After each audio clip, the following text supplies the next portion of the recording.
नमस्कार, good evening सभी viewers जो आज इस सेशन में मेरे साथ जुड़े हैं उन सभी का अभिनंदन.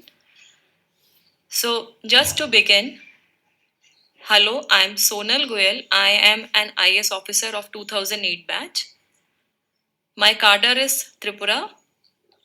So I have worked in two states, Tripura and Haryana. In Tripura I have worked from 2009 to 2016. And in July 2016, I came to Government of Haryana on inter-cadre deputation. My recent posting was as additional CEO GMDA and CEO City Bus Service Gurugram. Today, I would be discussing with you a topic which I felt is quite relevant, especially for the young generation. The topic which I have chosen today is Roadmap to Service in Governance. I am going live at the platform Graphy India. And why I chose this topic, I really felt that there's something still a kind of a fascination, a kind of a, attraction which drives and which motivates the younger Indians, the young India. So just to begin with, my talk would be having few subparts. So I would begin with discussing about what is civil services, briefly about what are the roles and responsibilities which we as civil servants are expected to perform. I'll then discuss about the UPSC examination which conducts the civil service examination. So what is the strategy which can be followed? Then maybe some of our expectations with which we kind of enter into civil services and the reality. So that would be basically delving upon my own experiences, some of my learnings, and of course my own journey into the public service up till now. Then I'll be also discussing about the changing governance. So how the governance in our country is changing, how the scenario is changing, and various other initiatives which we as citizens can take if we want to, serve into governance. So the topic which I chose is service in governance. So that does not mean that you only have to join civil service or government service to contribute towards governance. There are various other methods or way out and means through which you can also contribute towards country's good governance. And lastly, I would have some message to our participants who are the viewers who are watching this video today or who will be watching it later on. So as I begin, so firstly, let's हम ये सोचें कि civil services क्या है, civil services क्यों आज भी fascinate करती है. सो वी ऑल नो कि it has the history going back to the Indian civil services ICS at the time of independence we had, and then the steel frame of the civil services was given by Sardar, by the Iron Man Sardar Vallabhbhai Patel ji. और जब उन्होंने civil services के बारे में when he kind of thought and he gave this to our country, there was an article.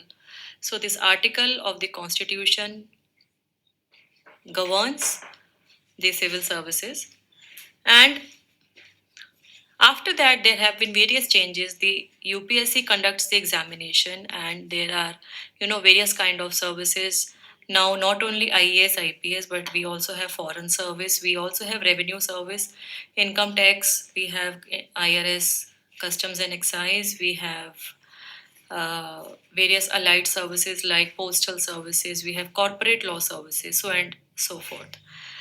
So why civil services? What actually fascinates? So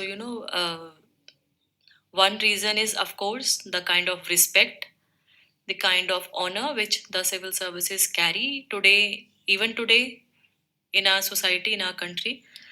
The relevance which it has still for the purpose of the platform which it gives you the platform for connecting to the people, for connecting to the masses, and it also gives you an opportunity to do good for them. So if you want to actually bring some change, I would not hesitate in saying that yes, this is one of the very important platform which we at a very young age can get as an opportunity. Then the kind of aura, so aura should not be taken in a negative sense. The aura of course has a kind of charisma attached, and this charisma comes with a sense of responsibility. सो अगर हम एक जिले की बात करें तो जिले में जो सब डिविजनल मैजिस्ट्रेट है उसकी गांव में बहुत रिस्पेक्ट रहती है. Similarly if we talk about the ASP और the SP of the district, so he or she is very important for that particular area. And similarly, if we move to cities, even our councils or corporations have officers, the corporation commissioners. So they are as important to the city people as the corporators are, or in fact much more important. But इसके साथ में जो accountability attached है, so all this we all know that power comes with an accountability. So if a civil servant, if an officer has this kind of uh, this opportunity to kind of shape and the opportunity to kind of change the way people are being governed, he or she also is accountable and he or she is also responsible for the acts. और उनकी जो acts है वो एक larger population को effect करती है. अगर मैं अपने कलीग, जो मैं आज मेरे जो कलीग मेरे कॉलेज में रहे होंगे और अगर वो प्राइवेट सेक्टर में किसी बड़ी एमएनसी में काम कर रहे हैं, तो उनका जो डिसीजन है, शायद उनका एक डिसीजन अपनी कंपनी के प्रॉफिट या लॉस को इफ़ेक्ट करता हो या उसकी ब्रांडिंग को इम्पैक्ट करता हो. लेकिन मैं अगर एज जिला मजिस्ट्रेट अगर मैं कोई डिसीजन लेती हूँ आज, उसका इम्पैक्ट उस पूरे डिस्ट्रिक्ट की पॉपुलेशन पे होगा और कहीं ना कहीं उसका जो इम्पैक्ट है वो एंटायर स्टेट पे पड़ता है, इनडायरेक्टली और डायरेक्टली. तो कहने का मतलब ये है कि जो पैराफर्नेलिया है, जिस तरीके के सिस्टम में हम काम कर रहे हैं, काम करते हैं civil servants, so that has a very big kind of a responsibility mechanism and we are accountable. और ये जो अकाउंटेबिलिटी है, ये जो एक्सेस टू पब्लिक है, इसीलिए लोगों को ये सर्विस मुझे लगता है फैसिनेट करती है. So if you kind of decide that you will be appearing for civil services, so how to go about it? So what is the strategy? So initially I think I would mention by saying that UPSC, the Union Public Service Commission, conducts this examination every year. This examination has 3 stages: prelims, mains, and interview. Prelims is an objective test, mains is a written subjective test, and of course, personality test is the interview. So, हमारा जो selection है वो selection prelims is only a qualifying stage. Mains and interview के जो marks हैं वो हमारी final selection और रैंक को डिसाइड करने में हमारी हेल्प करते हैं. So, if you're actually, kind of thinking about appearing for civil services, the first and foremost thing to decide is that when do you want to start preparation? So, आप अभी school में हैं, आप अभी college में हैं, या you are doing some other course, post graduation course, or you are doing a job. So, what kind of life stage you are in, that is very important. And then to decide when do you want to join civil services. I have seen candidates during their school only they start.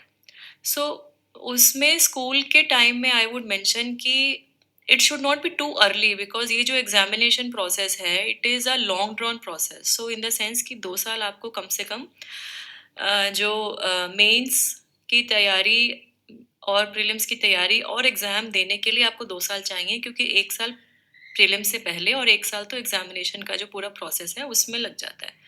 So what I mean to say is that you have to spend at least 2 years for qualifying in 1 attempt. और अगर एक में नहीं होगा then of course you will have to give 2 more attempts if you decide so, of course. तो आप कब देना चाहते हैं, ये बहुत इंपॉर्टेंट है. And then when you are deciding that you have to give, so keep in mind that 1 साल आपको तैयारी का चाहिए. और उस 1 साल के बाद में जब आप प्रीलिम्स देंगे, सो प्रीलिम्स देंगे उसके बाद में यू कैन प्रीलिम से लेके इंटरव्यू लाइक फाइनल सिलेक्शन तक 1 साल आपको चाहिए. And all during all this period you need to spend at least 10 to 12 hours of continuous study. उससे कम में I don't think you will be able to clear.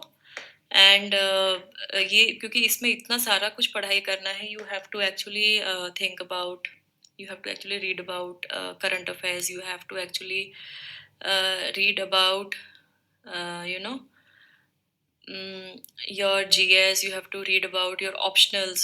So itna time chahiye. Now coming to very 3 or 4 very important things, so that when you are starting preparation, तो जो initial के कुछ महीने हैं prelims और मेंस के ऊपर आप उसको ध्यान में रखते हुए आप अपनी स्ट्रैटेजी को कीजिए. और प्रीलिम्स और मेंस में कुछ टॉपिक सेम होंगे. So my advice is that go to the UPSC syllabus. The syllabus is very concrete and the syllabus is very concise. Once you are through with the syllabus, go to the last 3 years question paper. Last 3 साल के question paper को पढ़ के आपको idea मिल जाएगा कि आपको किस तरीके का आपको आगे मेहनत करनी होगी या आपको किस लेवल पे आपका ये है प्रिपरेशन है. Then you should have your goals set. So the goals should be long term goals and short term goals. So long term goal is of course कि आपके पास में 1 साल या 2 साल है, आप उसकी डिवीजन करेंगे. And then short term goals would be that you are dividing your time of say 1 year or so, 12 months into into weeks, into days, and of course into months, into weeks, into days, and then later on up to hours. So this is very important that you should have your goal set. And when you are actually starting, तो prelims में क्योंकि objective है तो objective को आपको पूरा objective study के लिए एक्सटेंसिव जीएस जो है एंड सीसेट है. सो उसमें you actually kind of see your newspapers, your magazines, and of course जो GS related subject है उसकी तैयारी. Once you are through with your prelims, so mains के लिए answer writing is very important. So for answer writing, it should be a kind of repeated revisions, and I actually request that it should be very much revision based. So वो इसलिए है ज़रूरी कि आप कुछ भी पढ़ें और अगर आपको ध्यान में ना रहे, if you are not able to kind of recollect it and reproduce it, then it would be of no use. So it is better that you are kind of again and again repeating, and you are recollecting, and answer writing is very important. Essay plays a very important role. तो आपका जो comprehension है, आपका mind किस तरीके से काम कर रहा है, and how you are reproducing the ideas, that you should actually kind of give attention to. And then once you are through with your mains, your interview or the personality test comes. So उसके लिए आप mock interviews भी कर सकते हैं. But of course आपका जो खुद का background है और ये सब जो चीज़ें हैं ये आप ध्यान में रखिए. एंड कोचिंग लेना है नहीं लेना है, that is purely your own decision, because I took coaching but for a very limited subject, limited time, because I am not kind of in I did not have the habit of going into coaching. So ये आपका decision है कि आप coaching लेते हैं नहीं लेते हैं. साथ ही साथ में क्या ऑप्शनल लें, ये भी बहुत कैंडिडेट्स पूछते हैं. So basically it depends on your graduation का आपका क्या सब्जेक्ट है. तो अगर जो ग्रेजुएशन का जो सब्जेक्ट आपको कंफर्टेबल आपको लगता है तो आप ऑफ कोर्स वही लीजिए, क्योंकि you will be more comfortable in having a subject which you already read up to graduation. अगर आप कोई नया सब्जेक्ट लेते हैं तो आपको एटलीस्ट उसमें पढ़ाई इतनी करनी पड़ेगी कि आपकी ग्रेजुएशन तक आपके पास में उसकी नॉलेज हो. So that is very important. And there is a viewer named Vikas Gujarati who is repeatedly asking about tattoo. Please do not write such comments in between the session. I'll reply at the end of the session. Write Don't write such irrelevant things again and again during a live session. We are discussing something very serious. Thank you. So I'm coming back to the coaching. Coaching आप ले सकते हैं, नहीं भी ले सकते हैं, it depends. If you are more comfortable in group study, adopt that. Now, once you have decided that आपको कब से एग्ज़ाम की तैयारी शुरू करनी है, उसके बाद में जितना टाइम है, time management becomes very important, and your focus, study and determination, that is also very important. For civil services, one thing I just want to mention here that it is a very tough exam, not to kind of dishearten you or demotivate you, but yes, just to kind of mention कि ये जो examination है इसमें 10 लाख से ज़्यादा candidates appear होते हैं, और the kind of competition it has, it is very much tough. तो आप अगर इस एग्ज़ाम के बारे में सोच रहे हैं, इसके बारे में आप देना चाहते हैं, क्वालिफाई करना चाहते हैं, सो that is very important that you kind of give your 100%. Now I am actually coming back to one more very important thing is the language. तो जो लैंग्वेज है या जो मीडियम ऑफ एग्जामिनेशन है, वो मीडियम ऑफ एग्जामिनेशन में भी candidates जो हिंदी बैकग्राउंड के कैंडिडेट्स हैं वो कई बार में कंफ्यूज होते हैं कि हिंदी मीडियम को लेने से मार्क्स नहीं आते हैं. तो I would like to mention कि ऐसा कुछ भी नहीं है. जो मीडियम में आप कंफर्टेबल हैं, अगर आपकी पढ़ाई ही सपोज स्कूल तक या ग्रेजुएशन तक अगर हिंदी मीडियम में है, तो आप इंग्लिश मीडियम में ऑप्ट करके भी अपने आप को एक्सप्रेस नहीं कर पाएंगे. So it is a waste if you take that option. So जिसमें भी आप कंफर्टेबली अपने आप को एक्सप्रेस कर सकते हैं, अपने आप को बता सकते हैं जो आपके माइंड में है, take that option, and that is only the requirement. एंड मुझे नहीं लगता है कि कोई डिसएडवांटेज है ऐसा कुछ हिंदी मीडियम के कैंडिडेट्स को लेके. नाउ इसके साथ साथ जो मेरा जो टॉपिक है आज ये है कि how to serve in governance, road map to service in governance. So इस बात को भी मैं बताना चाहूँगी कि सिविल सर्विसेज के अलावा भी there are other kind of competitive examination. State PCS examination है, then we have bank PU, we also have SSB, SSC. जो इंडियन फॉरेस्ट सर्विस है, फॉरेस्ट सर्विस का जो एग्ज़ाम है वो अलग से कंडक्ट किया जाता है. That is not in the exam which is being conducted for other civil services. So ये सब भी एग्ज़ाम के बारे में आप देख सकते हैं if you feel comfortable. Of course Indian forest service जो है उसके लिए जो एलिजिबिलिटी क्राइटेरिया है, वो एलिजिबिलिटी क्राइटेरिया में उनको कुछ ग्रेजुएशन की स्पेसिफिक रिक्वायरमेंट्स रहती हैं. So for example me as a commerce graduate, I was not eligible to appear for Indian forest service examination. तो वो आपने ग्रेजुएशन कौन सी स्ट्रीम में करी हुई है उसको चेक करके आप डिसाइड कर सकते हैं that whether you are eligible, whether you want to appear or not. और इसी तरीके से अलग अलग स्टेट के जो PCS हैं उन एग्जामिनेशंस में भी आपको अगर रुचि है तो आप उसमें आप जा सकते हैं. So now because people are even asking me कि मैंने कितने अटैम्प्ट दिए, तो मैं अपने बारे में ब्रीफली मैं बताती हूँ यहाँ पे कि मेरा सिविल सर्विसेज में 2008 बैच है, लेकिन मैं एक कॉमर्स ग्रेजुएट हूँ Shri Ram college of commerce Delhi university से, और हमारा बैकग्राउंड पानीपत डिस्ट्रिक्ट हरियाणा से है.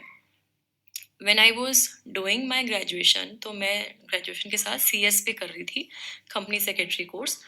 तो जब मैं थर्ड ईयर में थी ग्रेजुएशन के, तो उस टाइम में मेरे को सिविल सर्विसेज के बारे में पता लगा. उससे पहले हमारी फैमिली एक बिजनेस क्लास फैमिली है, बिजनेस बेस्ड फैमिली है. ऑफ कोर्स मेरे फादर CA हैं, तो वो इम्पोर्टेंस ऑफ एजुकेशन को समझते हैं.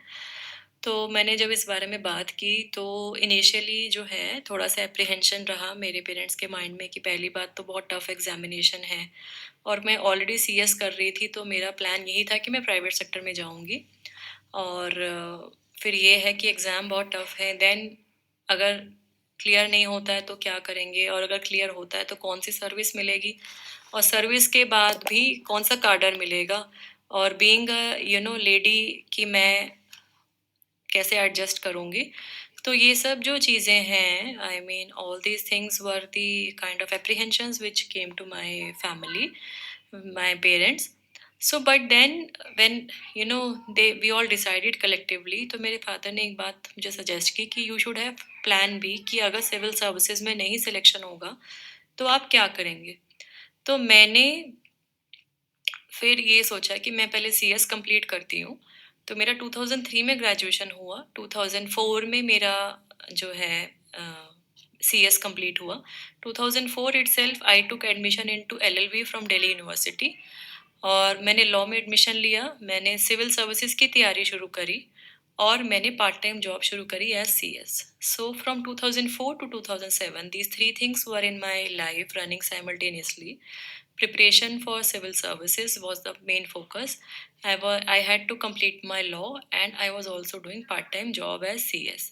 तो मेरा सिलेक्शन हुआ सेकेंड अटेम्प्ट में। फर्स्ट अटेम्प्ट में मेरा इंटरव्यू कॉल नहीं आया था, और इंटरव्यू कॉल ना आने की वजह से I was very much concerned. और फिर मुझे यही लगा कि मेरे को अपना जो नेक्स्ट अटेम्प्ट देना है वो ऐसे देना है कि I should not have any kind of a grudge, और कोई मुझे अपने ऊपर कोई रिपेंटेंस नहीं होना चाहिए that I did not give my best. So taking that thing, I actually kind of gave my 100%, and with the grace of God, I got into 2008 batch. तो मेरा सेकेंड अटेम्प्ट में मेरा सिलेक्शन हुआ। Meanwhile मेरा law भी complete हो गया था। I am a CS LLB। And then when I joined training लवासना मसूरी फॉर ट्रेनिंग, उसके बाद में दिसंबर में हमारे कार्डर्स एलोकेशन हुआ। तो when my cadre was allocated I got empty. It was a joint cadre Manipur Tripura and I was allocated to Tripura state. I joined there in June 2009, and वहाँ June 2009 से लेके मैं जुलाई 2016 तक त्रिपुरा में काम किया। उसके बाद मैं हरियाणा में आई, and I was, in fact, fortunate that I got the opportunity to work with people. I was posted in my various capacities in the field only. तो फील्ड में मेरा पहला पोस्टिंग था SDM अम्बासा। उसके बाद मैं साउथ त्रिपुरा में मेरी पोस्टिंग हुई। उसके बाद I was the AMC Agartala municipal council की कमिश्नर थी मैं। उसके बाद I was in Sarva Shiksha Abhiyan. Then for some time I was on maternity leave. Then I was posted as DM Gomati. I was there for more than 2 years। Then I came to Haryana. Haryana में my postings have been in Faridabad as commissioner corporation and CEO Smart City, Administrator HSVP Department. I was Deputy Commissioner Jhajjar. Then I was again back to Faridabad, and last year I was posted as at Gurugram. So मेरा जो भी work profile रहा, it has been quite diverse with a mix of rural and urban. Tribals के साथ भी काम किया मैंने, सिटी लोगों के साथ भी काम किया, मेट्रो शहर में भी काम किया, और बहुत कुछ सीखने को मिला। और it has been a quite an insightful journey. So next जो मैं बात यहाँ पे डिस्कस करना चाहूँगी वो है expectation versus reality. So expectation versus reality का क्या मीनिंग है कि we enter into civil services with lot of aspirations. We enter into civil services with lot of expectations कि हम जाएंगे तो हम ऐसा करेंगे, हम वैसा करेंगे। We take pride, we assume that we would be the boss and we would be deciding everything which we want to do. There would be no kind of interference। हम SDM बनेंगे तो हम अपने डिस्ट्रिक्ट में ये initiative लेंगे, हम वो इनिशिएटिव लेंगे। we would innovate and so on and so forth। Experience से मुझे ये लगा कि बहुत कुछ चीज़ें हैं जो आप कर सकते हैं, but you are working in an ecosystem. तो इस इकोसिस्टम में जो है पॉलिटिशियन भी हैं, तो वो आपके एरिया में जो MLA होंगे या लोकल काउंसलर होंगे या ग्राम पंचायत के जो इलेक्टेड रिप्रेजेंटेटिव्स हैं वो होंगे। साथ ही साथ में वहाँ और जो एडमिनिस्ट्रेटिव सेटअप्स में ऑफिसर्स हैं, तो चाहे वो पुलिस है, चाहे वो जुडिशरी है, चाहे वो लाइन डिपार्टमेंट्स हैं, उनके साथ coordination. Then of course media. Media is very important, you cannot just ignore. And अब जो सोशल मीडिया की एक पूरी लहर है, तो सोशल मीडिया के थ्रू भी इतने ग्रीवेंसेस भी आती हैं, and of course it is also a platform which enables an officer to connect with the public. So ये जो इतने तरीके का पैराफर्नेलिया है, उसमें एज ऑफिसर आपको डिलीवर करना आसान नहीं होता। साथ ही साथ में कई जगह you feel that there is lack of resources, you don't have a human resource which is well motivated, आपके पास कई बार फंड्स की कमी होती है। So all these are the things which you face as a challenge, but of course, it is up to an officer how he or she faces it. So आपको you know कोई भी आपको way out कैसे करना है, कैसे नहीं करना है, वो आपका खुद की सूझबूझ, आपका जो एक्सपीरियंस है, वो आपको काइंड ऑफ सिखाएगा। और whatever decisions you are taking, that decisions should be appropriate as per your understanding, it should be appropriate as per legal procedure। क्योंकि कल को कोई भी इशू होता है, कल को कोई इंक्वायरी होती है, so your procedures in the file should be properly correct. और साथ के साथ में उसके अलावा जो आप डिसीजन ले रहे हैं, you are yourself accountable for the decision. So if you are accountable, तो आपको ये सोच के वो डिसीजन को लेना है कि कल को मेरे को उस डिसीजन के लिए सामने खड़ा होना है, पब्लिक के सामने खुद को फेस करना है। So I should be, in fact I am accountable. So if you take decisions in earnest approach with a very proper mind, so you ultimately get the community support, also you ultimately get the support of the people at large. During my training only, I was posted in Tripura at one of the blocks. As part of my inspection, I found some of the irregularities in Manrega record. मैंने कुछ panchayat secretaries को routine transfer किया क्योंकि मेरी competent power थी, administrative power थी as BDO. उसका result ये रहा शायद कि it hurt political interest of some people there, so which resulted I was only transferred after 3 or 4 days I was myself transferred out of the block. So that was during training. तो ये पहला ऐसा experience था कि मैंने कुछ independently किया और जो कि ठीक था administratively, but then I was transferred, but it did not deter me. मुझे इनिशियली बुरा लगा कि मैंने जो काम किया, it was not for my own benefit, I had no personal interest in that, that was only for the interest of the people. But शायद वो कहीं ना कहीं it hurted some interest, so I kind of slowly and steadily I kind of got that idea कि आप जो decision ले रहे हैं उसके लिए आप खुद के लिए ठीक होने चाहिए। ज़्यादा से ज़्यादा हम लोगों का ट्रांसफ़र होता है, we don't get good postings, जो नॉमेनक्लेचर में लोकल पार्लेंस में खुद लाइन पोस्टिंग मिल गई या खुद लाइन लगा दिया। I really don't bother. Transfers and postings are part and parcel of an officer's life. We are not given right to choose our bosses. We are not given right to even choose our subordinates at most of the times. Even our subordinates we generally don't choose. We don't know कि how much tenure we have at one posting. एक जगह में हम लोग 6 महीने रह पाएंगे या 1 साल रह पाएंगे या उससे ज़्यादा रह पाएंगे या 3 महीने में ही ट्रांसफ़र हो जाएगा, इवन ये भी नहीं पता होता है। So we work in all these uncertainties, we work in a paraphernalia which is not easy to handle, but yes, it is not that difficult also. It is up to your interpersonal rapport with all these stakeholder partners, your kind of dialogue with the community, your dialogue with the stakeholders जो वहाँ के लोग हैं, पंचायत हैं, different opinion builder, opinion shapers हैं, उनसे बातचीत जो है वो आपको टफ सिचुएशन में जिले को संभालने में हेल्प करेगा। So this I had to kind of say about my experience little bit in brief. Now I kind of say about the changing governance. So जो गवर्नेंस शायद इंडिपेंडेंस के टाइम पे थी and the things being moved in field today, so बहुत there is a sea change. Even मैंने जब service join की तो अब अराउंड 13 इयर्स हो गए हैं मुझे IAS बने हुए। तो तब से लेके अब तक भी जो काफ़ी चेंजेस हैं, now we are having more digital interventions not only in one state but across the country.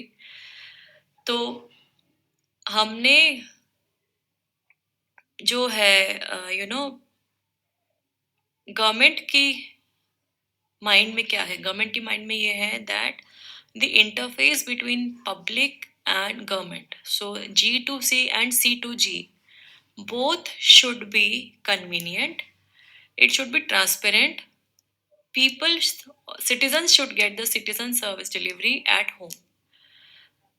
तो उसके लिए जो लैंड रिकॉर्ड्स हैं उनको डिजिटाइज किया गया है various parts of the country. जो हमारे वेरियस सर्विसेज हैं, जैसे सर्टिफिकेट्स हैं, जैसे birth certificate, marriage registration certificate, online death certificate, they are all available online. I mean most of the states, I am not talking about specifics. Recently मैंने हरियाणा में काम किया, तो हरियाणा में अंत्योदय सरल केंद्र एस्टैब्लिश किए गए, अटल सेवा केंद्र एस्टैब्लिश किए गए, जिसमें सिटीजन्स को सिर्फ जिनको आके अप्लाई करना है एप्लीकेशन, इनफैक्ट वो घर पे भी बैठ के अप्लाई कर सकते हैं, बट अगर किसी को प्रॉब्लम है, नहीं आ रहा है समझ, तो ही और शी विजिट्स द केंद्र। उनका एक एप्लीकेशन ऑनलाइन भरने के लिए वहाँ पे ऑपरेटर्स अवेलेबल हैं, वो भर देंगे और they will get a ID number, और within the time frame fixed as per right to service act, as per right to service act जो टाइम फ्रेम मैंशनड है उसके हिसाब से वो सर्विस डिलीवरी इंश्योर की जाती है ऑनलाइन। और अगर वो नहीं की जाती है तो वो रिफ्लेक्ट करता है कि these is the kind of thing which need to be correct rectified. So हमने जैसे कोविड-19 में भी देखा, लास्ट ईयर देखा कि you know people started working from home, even government में भी। हमारा मेरा जो ऑफिस था, so I was actually fortunate to have an e-office already system in place. So GMDA में and GMCBL में we have already had an e-office जिसमें physical files नहीं आती थी।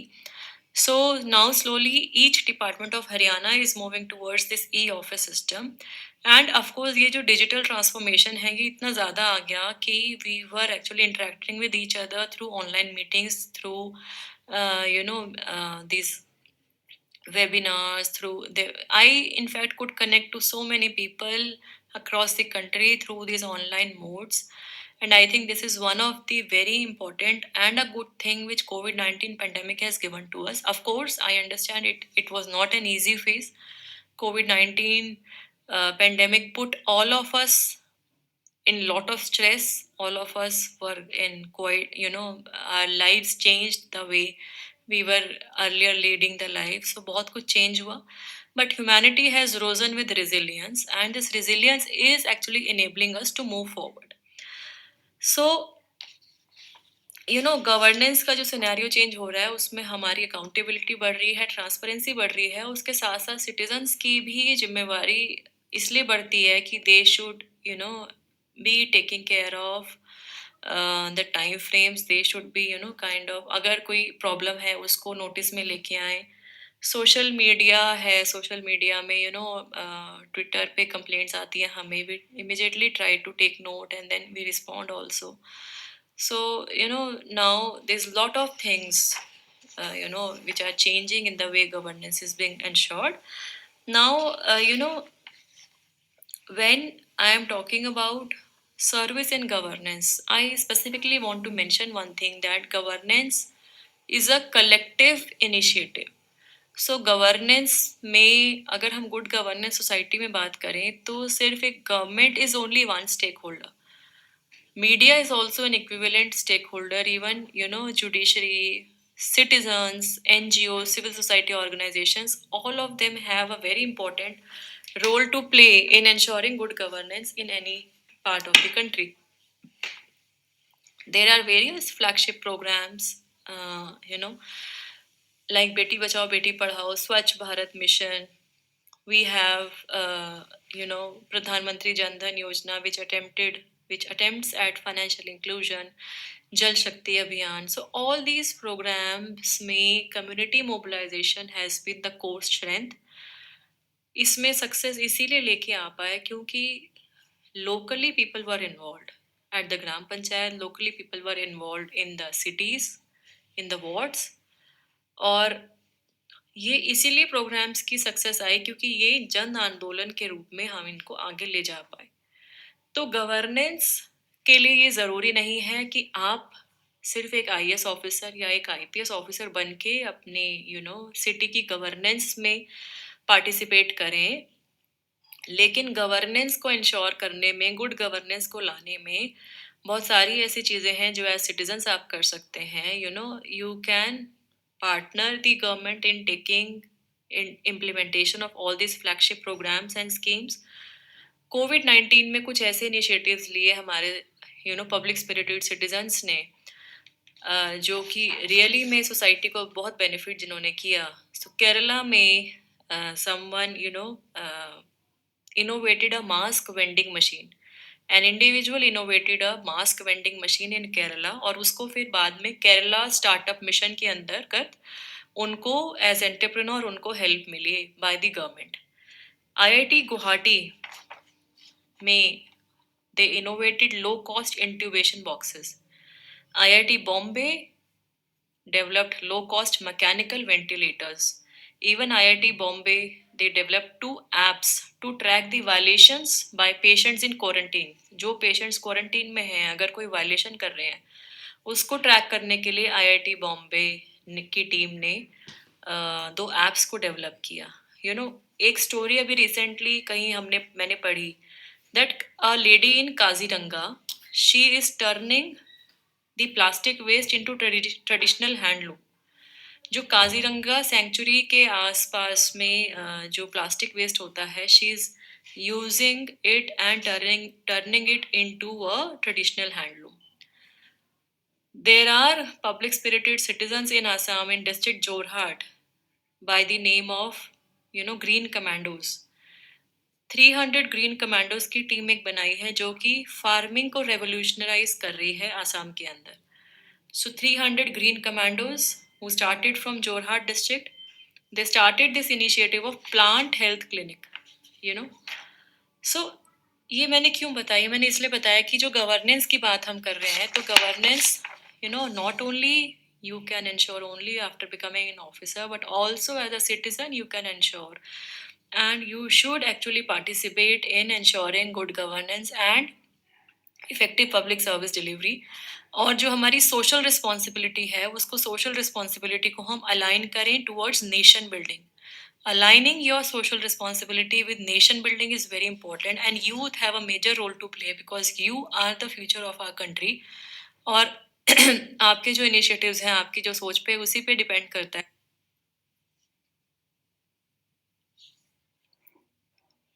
I think I'm sorry, there was some issue in my network connection, I think. So I'm resuming and I'm actually, moving towards the end of my, session. So जो हमने, बात की 3 C's, courage, conviction, consistency. तो ये जो 3 C's हैं, कोई भी डिसीजन लेने की करेज, किस कन्विक्शन से आप उसको ले रहे हैं और उसको इम्प्लीमेंट कर रहे हैं कंसिस्टेंसी से, ये बहुत इम्पॉर्टेंट है ध्यान में रखना। चाहे आप गवर्नमेंट सर्विस में हो, ये बहुत इम्पॉर्टेंट है ध्यान में रखना। चाहे आप प्राइवेट सेक्टर में हो या आप अपने पर्सनल किसी बिजनेस में आप एंटरप्रेन्योर हो। And it is also very important to enjoy what you are doing and do what you enjoy. अगर आपका उस चीज़ में इंटरेस्ट नहीं होगा, then you won't be able to do justice to what you are doing. So choose carefully, और सिर्फ what to say that कि आपको ये ज़रूरी नहीं है कि बेस्ट मिले लाइफ में, लेकिन अगर बेस्ट नहीं मिलता है तो उसके लिए प्लान भी क्या रहेगा वो सोचना बहुत ज़्यादा ज़रूरी है। So you are the creator of your dreams. Dreams का एक dreams is an acronym which I actually use. So dream stands for diligence, resilience, energy, ambition, motivation. Diligence, resilience, energy, ambition, motivation. ये चीज़ों को आप अगर follow करें, so nothing can stop you from achieving your dreams. And the will to win, so your will to win, the desire to succeed, your desire to succeed, your urge to reach your full potential, so your will to win, your desire to succeed, your urge to reach full potential, these are the keys that will unlock your door to personal excellence. So these are the keys which will unlock the door to personal excellence. And young India, just dream and achieve whatever you want to attain in your life. Goals पे focus रह के काम कीजिए, determination से काम कीजिए. And if you are committed to your own self, nothing can stop you in achieving what you want to do. And towards the end, I would only like to request that governance is our collective responsibility, nation building is our collective responsibility. So, this service into governance you can ensure not only by being yourself in the government service, but also being an active contributor in implementation of various programs, also supporting the people around you. As we have seen during COVID-19 pandemic, also people helped out each other to a large extent. We rose to the occasion. Humanity rose with the resilience. Humanity shown its resilience. Thank you so much. Now only two or three comments or the questions जो session में आए हैं, मैं उनके बारे में I'll just like to kind of briefly reply to. So one of the viewers had asked me, what are the difficulties you faced as a DM and how did you overcome them? Okay, so मैं दो states में DM रही, त्रिपुरा में भी और हरियाणा में भी. त्रिपुरा में मैं डिस्ट्रिक्ट गोमती में डीएम थी और झज्जर में मैं डिप्टी कमिश्नर थी. दोनों स्टेट्स में नॉमेनक्लेचर का थोड़ा फर्क रहता है. Roles and responsibilities are almost same. So when you're talking about being a district magistrate or a deputy commissioner, so पूरा पैराफर्नेलिया जो है वो आपके अंडर में रहता है. You are actually kind of coordinating. ऐसे बहुत सारे ऐसे occasions आते हैं जिसमें there can be a law and order situation in the district. कुछ ऐसे situation आती हैं जिसमें immediate कुछ इशू को रिड्रेस करना है, इलेक्शंस होंगे, वीवीआईपी विजिट्स होंगी. तो ये सब बहुत सारी ऐसी चीज़ें हैं जो डेली बेसिस पे आपको मॉनिटर करनी है. तो बहुत इंपॉर्टेंट है कि आपकी एक जो टीम है वो टीम आपने अच्छी बिल्ड की हो. सो वो कैसे बिल्ड करेंगे? As I mentioned in the earlier thing that you generally don't choose your subordinates also, but जो अवेलेबल लोग हैं उनको मोटिवेट करके उनसे काम कराना इज़ बहुत ज़रूरी है. तो यू बिल्ड योर टीम. उस टीम में वो स्पिरिट रहेगी कि हाँ हमें अच्छा काम करना है, इस जिले के लिए अच्छा काम करना है, देश के लिए अच्छा काम करना है. तो और उनको बीच बीच में रिवॉर्ड्स और मोटिवेशन भी कीजिए. So then they would be with you in all kind of difficult situations. The next thing which somebody asked was what new skills you learned during COVID-19 pandemic. So COVID-19 pandemic ने हम सबको बहुत कुछ सिखाया, professionally भी, personally भी. Professionally भी I started, मतलब we all started in fact taking more help of technology. Digitally we were connected. E office हमारा था, लेकिन और ज़्यादा जैसे मैं डॉक्टर से इंटरेक्शन थी हमारी, तो ऑनलाइन इंटरेक्शंस रहती थी हमारी वेबएक्स के थ्रू या और भी प्लेटफॉर्म्स थे उसके थ्रू. और अगर पर्सनल लेवल पे बात करूँ तो I got some time to spend with my family, with my kids. बच्चों की ऑनलाइन क्लासेस थी तो they were not going to school, they were all the time, they are still all the time at home, they are not going to school. तो वो जो है कुछ अपना जो हॉबीज़ जो पहले शायद कुछ टाइम नहीं दे पाए, वो कुछ 2-3 इंटरेस्ट रिवाइव किए मैंने. सो इस तरीके से रहा. एंड द लास्ट थिंग किसी ने ये पूछा है कि please tell something for Hindi medium. Hindi medium के बारे में मैंने यही बताया पहले भी कि जो आपका मीडियम रहा हो, अगर स्कूल और कॉलेज तक अगर हिंदी मीडियम रहा है तो वही मीडियम को चूज़ कीजिए, उसको चेंज मत कीजिए, क्योंकि चेंज करने से फिर आपको आप अपना एक्सप्रेशन नहीं कर पाएंगे. और ऐसा कुछ नहीं है कि आई अंडरस्टैंड कि हो सकता है थोड़ा मटेरियल थोड़ा कम हो और मेहनत आपको ज़्यादा करनी पड़े, लेकिन मार्किंग और रैंक में आप देखेंगे तो हर साल हिंदी मीडियम के स्टूडेंट्स जो हैं काफ़ी नंबर में क्वालिफाई करते हैं. So you need not actually bother about your language, about the medium. जो आप मीडियम ले रहे हैं उसमें आप कॉन्फिडेंट होने चाहिए. So I think this was all for today. Thank you all for joining me today at Graphy India. ये सेशन यूट्यूब पे अवेलेबल रहेगा, ग्राफी इंडिया के यूट्यूब चैनल पे अवेलेबल रहेगा। इनकी ऐप है, ग्राफी ऐप है, आप उस ऐप को भी सब्सक्राइब कर सकते हैं। It is a very good online educational learning platform. You can even subscribe to the Graphy app and you can get and derive the benefit of the very important and educational videos which are available there. Thank you so much. One last thing, हम सब अपनी society में अच्छी governance के लिए काम करें, nation building में हम सब अपनी रिस्पॉन्सिबिलिटी को शोल्डर करें और अपने देश को उन्नति और प्रगति की ओर ले जाते रहें। सभी को बहुत बहुत धन्यवाद। नमस्कार। जय हिंद, जय भारत।